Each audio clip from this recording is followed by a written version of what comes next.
Everyone, thanks for attending to my perspective speech. I named Rwanda, 1994, mass atrocity or genocide. From the comfort of their homes, many people around the world had witnessed the disturbing and terrifying mass slaughter that took place in Rwanda during the 1994 genocide. A total of 100 days of brutality resulted in one of the bloodiest events in history. Multiple nations and international organizations misjudged and/or ignored the magnitude of this incident that ended with the elimination of 25% of Rwanda's population. According to the Humanitarian News and Analysis IRIN, the Rwanda Minister of Youth, Culture and Sports found 937,000 corpses in a census conducted a few years later after the incident. To put this in a better perspective, if you were to look at the pictures of 937,000 victims for only 1 second each, without taking any breaks to eat or sleep, it will take over 11 days to look at the pictures of all the dead. If that's not a genocide, then what it is? Everyone has their own concept of what a genocide is. In 1994, most international leaders reacted to the event by calling it a mass atrocity instead of a genocide.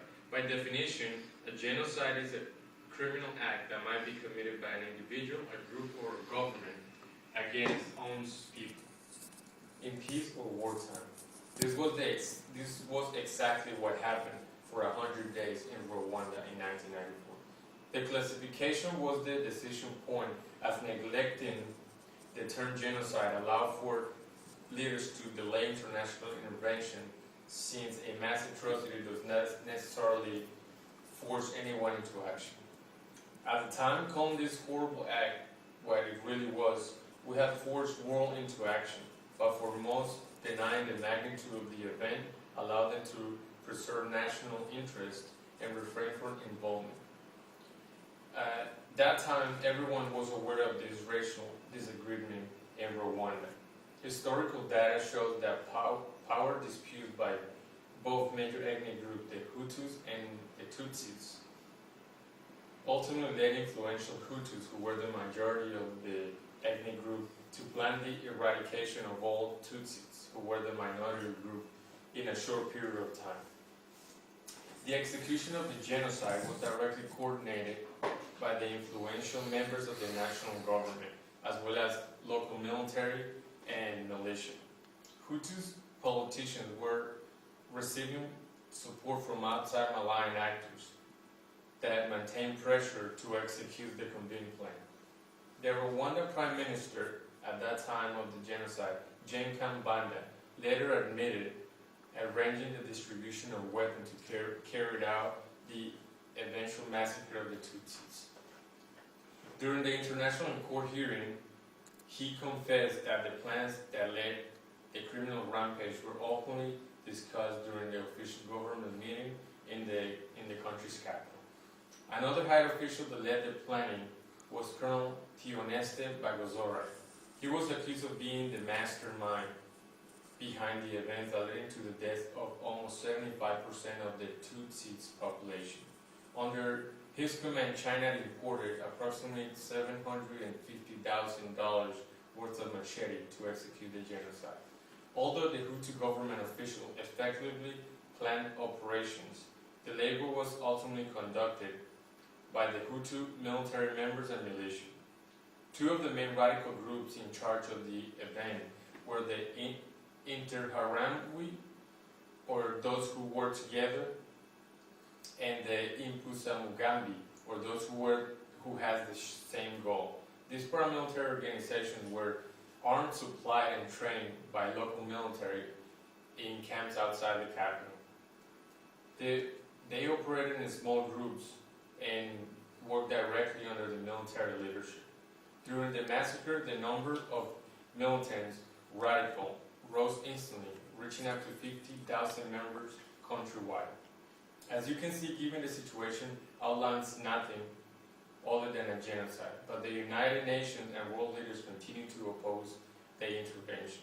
Denial of the genocide was led by international officials, including the head of the United Nations Department Peacekeeping, Kofi Annan, who instead of arguing for a greater military presence, ordered UN Operation Rwanda to be shut down. As this was not enough, once the killing intensified, other major countries like the US, France, and Britain continued to remain neutral. Despite the evidence, the United States government retracted from taking initiative against the mass slaughter.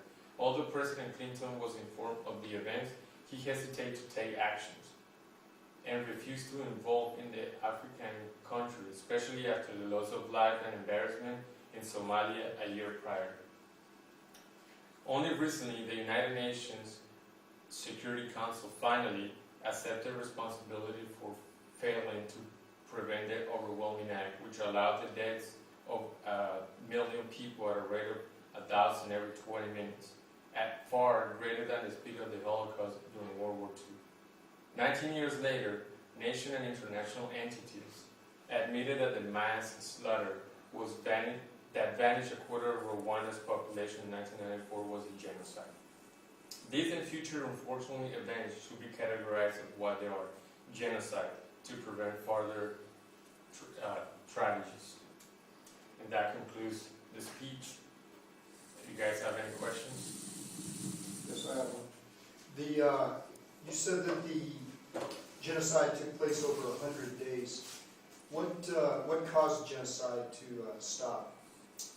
Well, at the time, it was stopped because the militia, the Hutu militia, were pushed out by the Tutsis in what they called the Rwanda Patriotic Front, who was a group led by Paul Kagame, who is the current president of Rwanda. What happened to the people that committed genocide in Rwanda? But unfortunately, after so many years later, most of them fled country, and most of them went into the neighboring countries, never seen again, but less than 20 of them had to face international courts and are right now sentenced to prison in life for whatever they did in 1994. One last question, anybody else? What do you think can be done to prevent future genocides? To prevent future genocides, well, I would say that international organizations, policymakers around the world need to, and governments need to call the events early enough for what they are and not hesitate to take action. That way, calling the things for what they are is going to allow to everyone else, international organizations, to take actions once the events happen. Thanks.